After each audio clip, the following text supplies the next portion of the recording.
Hey, what's up, everybody? Another video and our winning with the closed Sicilian series.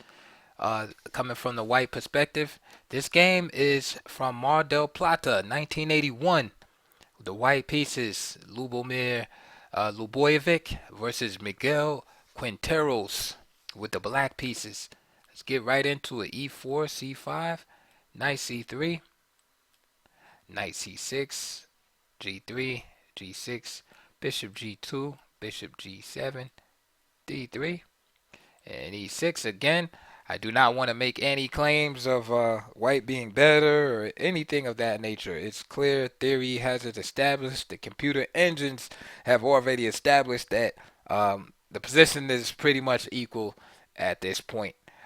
This is one of those openings that you choose to avoid the theoretical arguments, and you just want to get a solid and sound position with some good attacking possibilities and in the middle game and good chances in the ending.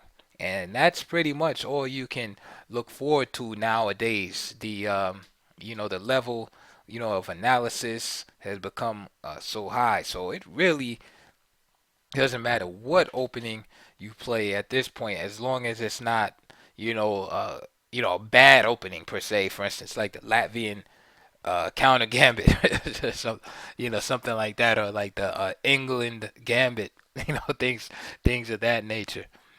So this is a good opening to play, where you can rely on general principles and strategic understanding. I've created a playlist with a whole bunch of games in the closed Sicilian, dealing with each line specifically. Right now, we're looking at 6, Bishop E3. And of course, we see this quick attack on the C pawn. White's plan is very simple: play Queen D2, creating a uh, battery situation here, and that's to simply trade off the dark square bishop when it's appropriate, leaving the weaknesses around these squares for white. D6, correct way to respond. Again, this early knight D4 is not the best way and can lead to a disadvantage, which I discussed in previous videos. D3, Queen D2, and now Knight GE7. All right. Now, again, this is a natural developing move, but it allows White to basically just start, unleashing his attack. Okay. So one thing you have to be careful of, especially if you're black, is transpositional situations. So 97 might be good in some lines, but not good in others. Here, Ljubojevic goes straight for the juggler and goes to trade off, goes for this trade right here. And if black decides to castle, he would definitely, face a violent attack after just the stereotypical, H4, with the idea of opening up the H file, and as Bobby Fischer said a long time ago, sack sack, exchange the bishop, all play H4, H5, and then sack sack mate. It's really pretty close, close to that situation. So on bishop H6, Quinteros went for the time gain and played bishop takes H6, queen takes H6, and then followed up with knight D4, threatening to win the rook here. Of course, all pawn moves are very committal. You can't take pawn moves back, and therefore, black has to deal with this weakness around the dark squares. Castle. You do not see this very often in the closed Sicilian. All right, where you see white castling queenside, but here it works out pretty good because it deals with this immediate threat, and this rook can be used to defend the C2 square. Okay. Now, again, you have to always think of the specific position. I just said that you don't often see white castling queenside.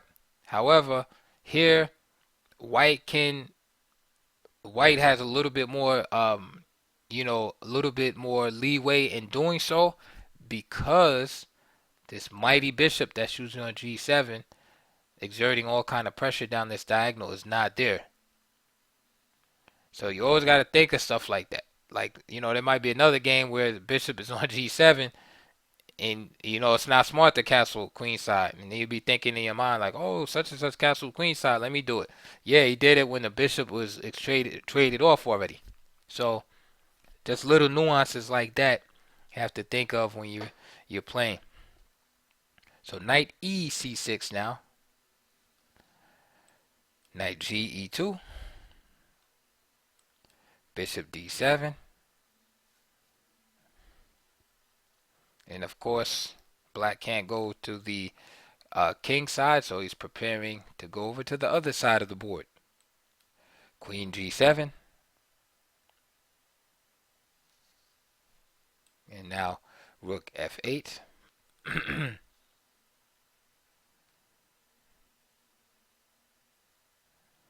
um, that's possible, but this looks pretty dangerous. For instance, move like knight F4 with the threat of coming into D5. Already gotta be very careful.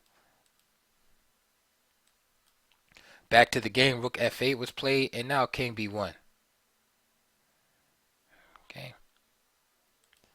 Again, always position before material.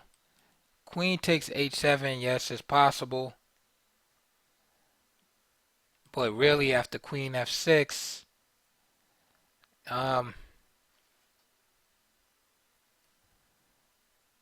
it's one of those things where,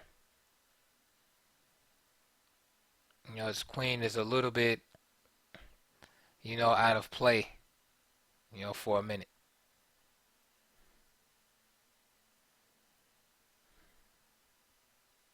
So, for example, Queen H6, Queen takes F2. Here, rook D F1.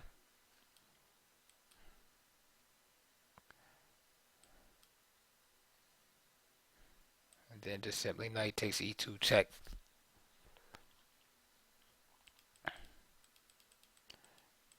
So even white has to be careful of the pawn grabbing scenarios. So rook F8, king B1, queen E7.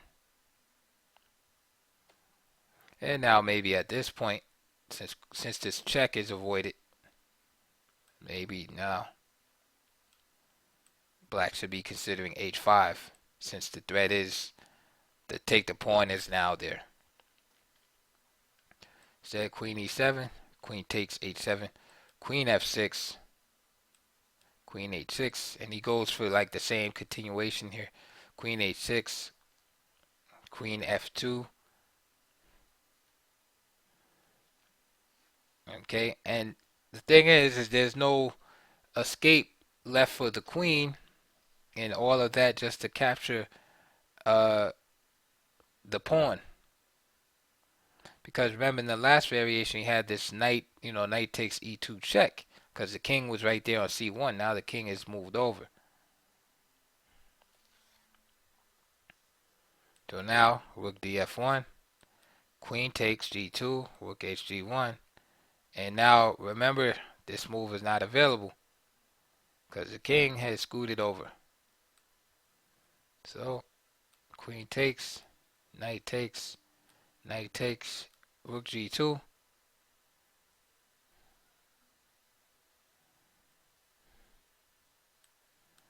Knight shoots back, c3, knight b5, a4, and I love the aggressiveness by white continuing on. And notice how there's a lot of pressure on the f7 pawn, so it's hard for black just to castle. Knight e5, d4, just pressure.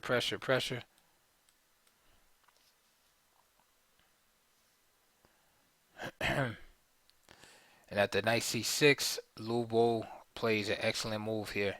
Okay, you find it. If you want, you can pause the video.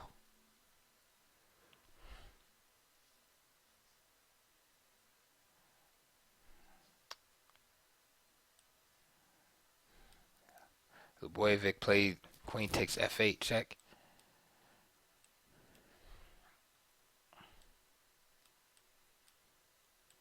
And rook d7,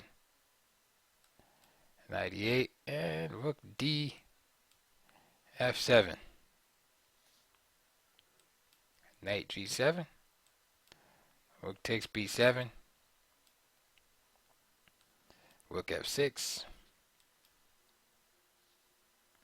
king h7, d5, e takes d5, and rook takes d6, and those rooks are just too strong on the 7th and 6th ranks, and at move 32, Quinteros was forced to resign. So we saw a devastating uh, attack again in a relatively quiet, closed Sicilian by Ljubojevic. That's the second game in a row there. So, and again, we could take from this game again this idea of castle and queen side, but again, you have to be very careful with that. And notice in this game, the dark square bishop was gone off of g7, making it less dangerous for white. Another thing you could take away is notice that after the bishop is removed from g7, how the dark squares can be exploited. The weakened squares after g6 on the king side. And we saw that done. And the rest here is just to me a bit like a tactical flaw here, whereby with this king removed to b1, this combination that black sought after does not work. So for all intents and purposes, it's pretty much over here. But black still had to play white had to play energetically to make sure black wasn't able to um, show compensation by having three pieces for the queen. Lubo played with enough energy to where he was able to fully stifle black before he could, show any type of compensation. So that is it for this game. I have one more game, and I'll show that in the next video in this particular variation, and then we'll be moving on to more main line with the move 6 f4.